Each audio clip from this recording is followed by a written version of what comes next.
மதியழகன், தற்போது தமிழக பாஜக போட்டியிடக்கூடிய வேட்பாளர்களுடைய பட்டியல் தற்போது வெளியிடப்பட்டிருக்கக்கூடிய நிலையில மீதம் இருக்கக்கூடிய தொகுதிகளுக்கான வேட்பாளர்கள் பட்டியல் எப்போ வெளியிட வாய்ப்புகள் இருக்கு?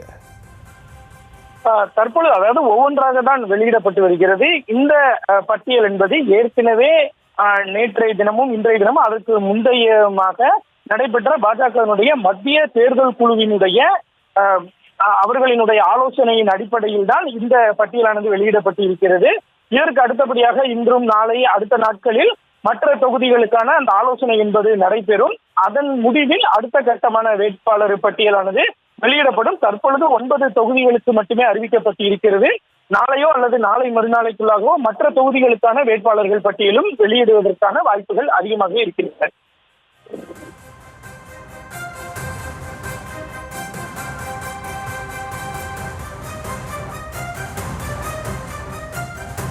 மதியழகன், தற்போது பாஜகவுடைய முதல் கட்ட வேட்பாளர் பட்டியல் வெளியாகி இருக்கு. இதுல கூட்டணி கட்சியைச் சேர்ந்த ஏசி சண்முகம் மற்றும் பாரிவேந்தர் உள்ளிட்டோர் இதுல போட்டியிடுவதற்காக தகவல் வெளியாகி இருக்கு. வேலூர் தொகுதியில ஏசி சண்முகம் மற்றும் பெரம்பலூர் தொகுதியில பாரிவேந்தர் போட்டியிடுவதாக தகவல் வெளியாகி இருந்துச்சு. பாஜக மாநில தலைவர் செய்தியாளர் சந்திப்புல கூட்டணி கட்சியைச் சேர்ந்த 4 பேர் தங்களுடைய சின்னத்துல போட்டியிடுவார்கள் என அறிவிக்கப்பட்டிருந்த நிலையில யார் யார் அந்தந்த சின்னத்துல போட்டியிட வாய்ப்பு இருக்கு? ஏற்கனவே அண்ணாமலை அவர்கள் 4 பேர், அதாவது கூட்டணி கட்சியை சேர்ந்த 4 பேர் தங்களது தாமரை சின்னத்திலேயே போட்டியிடுவார்கள் என்று அறிவிக்கப்பட்டிருந்தது. அந்த வகையில் தற்பொழுது இதில் 2 பேர் மட்டுமே இடம்பெற்று இருக்கின்றனர். ஒன்று புதிய நீதி கட்சியினுடைய ஏசி சண்முகம். அவர் வேலூர் தொகுதி, அவர் வழக்கமாகவே போட்டியிடுவது வேலூர் தொகுதி தான். கடந்த முறை அவர் பாஜக கூட்டணியில் பாஜக அதிமுக கூட்டணியில் இடம்பெற்றிருந்த பொழுதும் அவர் வேலூர் தொகுதியில் தான் போட்டியிட்டு வெற்றி வாய்ப்பை இழந்தார். அதே போல பாரிவேந்தரை பொறுத்த வரைக்கும் இவர் கடந்த முறை திமுகவினுடைய கூட்டணியில் சின்னத்தை நின்று போட்டியிட்டு வெற்றி பெற்றவர்.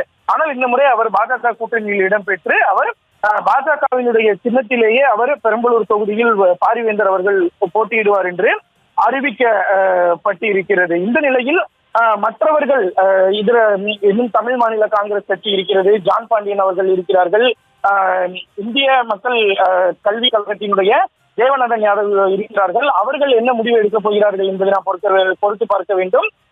ஜி.கே. வாசன் அவர்களை பொறுத்த வரைக்கும் ஜி.கே. வாசனும் டிடிவி தினகரனும் பாஜக சின்னத்தில் போட்டியிடுவதற்கான வாய்ப்புகள் இல்லை என்றுதான் தெரிகிறது. ஏனென்றால் ஜி.கே. வாசன் அவர்களை பொறுத்த வரைக்கும் அவர் சைக்கிள் சின்னத்தில் தான் வழக்கமாக போட்டியிடுவது வழக்கம். அவர் இந்த முறையும் அதை எதிர்பார்க்கிறார். அதே போல டிடிவி தினகரனை பொறுத்த வரைக்கும் டிடிவி தினகரனுக்கு 3 தொகுதிகள் ஒதுக்கப்பட்டு இருக்கிறது. அவருக்கு நேற்று பிரஷர் குக்கர் சின்னமும் ஒதுக்கப்பட்டு இருக்கிறது. எனவே அவர் அந்த சின்னத்தில் தான் போட்டியிடுவார் என்று எதிர்பார்க்கப்படுகிறது.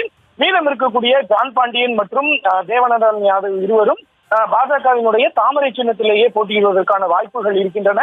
அது தொடர்பான அறிவிப்பு என்பது மற்ற தொகுதிகளுக்கான தமிழக பாஜக வேட்பாளர்கள் பட்டியல் வரும்பொழுது அவர்கள் குறித்த அறிவிப்பும் வெளியாகும் என நாம் எதிர்பார்க்கலாம். செய்திகளை உடனுக்குடனும் துல்லியமாகவும் தெரிந்து கொள்ள சப்ஸ்கிரைப் பண்ணுங்க.